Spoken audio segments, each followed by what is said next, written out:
Hey guys, it's your girl Chatty Patty coming to you with a quick chat. Today I wanted to talk about the Michael Jackson documentary and the new R. Kelly allegations. So let's get started.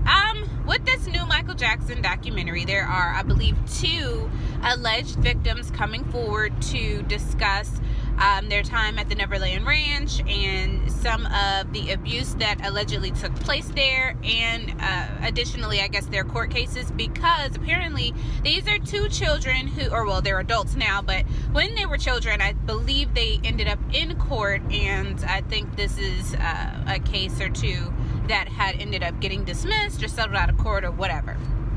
So I'm here to tell y'all, for those of you who may believe that Michael Jackson could potentially be guilty, or you're open-minded and you don't know either way, and you want to see the documentary for yourself, when this documentary comes out, please do not be alarmed or surprised when people have a visceral reaction to it, and probably, the negative backlash that's going to come from it.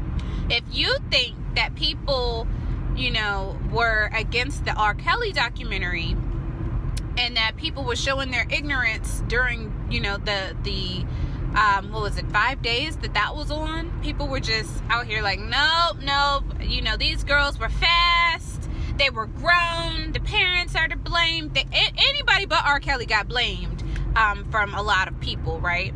If you think that was bad, it's going to be even worse when this Michael Jackson documentary comes out, because we've all known that something won't quite right with Mike, but we've, brushed it off to, his childhood, he was abused, his daddy beat him, he ain't touched them kids.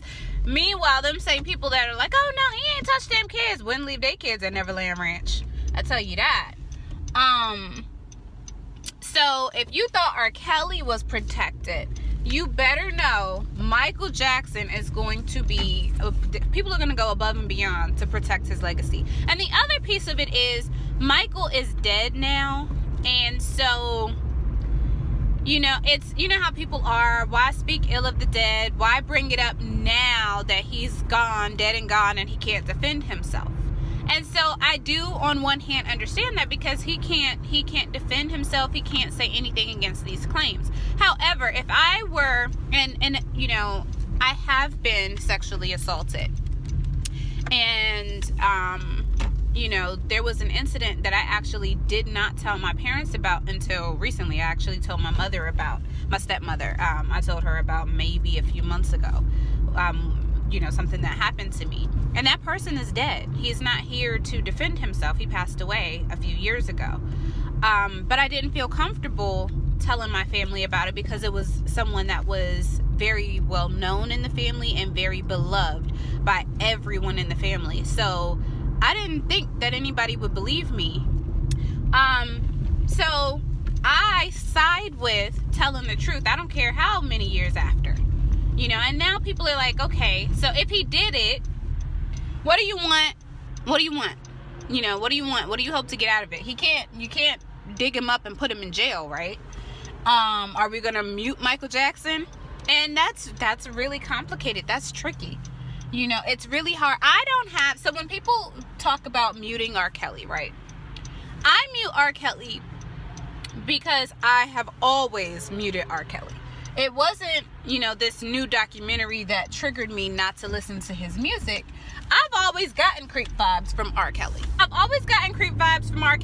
always felt like he was a perv. Like, even as a young girl who didn't really understand, the goings-ons and everything that, was going on with Aaliyah and all that. I didn't even know about all of that until later in life.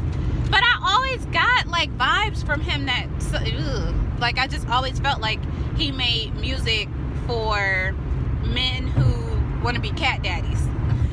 that want to be sugar daddies, that like younger women. I always got that vibe from him. So it wasn't hard for me to mute R. Kelly, because I wasn't listening to R. Kelly in the first place. R. Kelly was never on my bedroom boom playlist.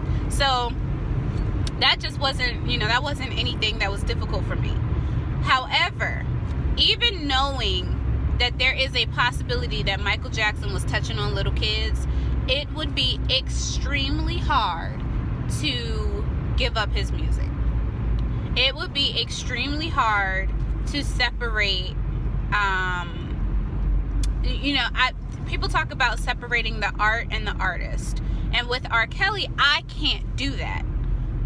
Because I feel like supporting his art has helped him as an artist get away with all of the things that he has allegedly done, right? With Michael Jackson, he's dead and gone, but it would be so hard to give up his music. And then, that to me would almost make me a hypocrite, because, if I'm saying on one hand, I have no issues with muting R. Kelly, which I don't, because I had been muting him the whole time. Come on, people in traffic don't know how to drive. I have been muting him the whole time, but on the other hand, I love Michael Jackson, his music anyway, and I'm not willing to give that up, knowing what we may find out in the documentary. It's almost hypocritical, and so it causes me to question where I stand on things and my own morality, right? And what my hard lines are. And then it also helps me to rethink what I, view in other people, right?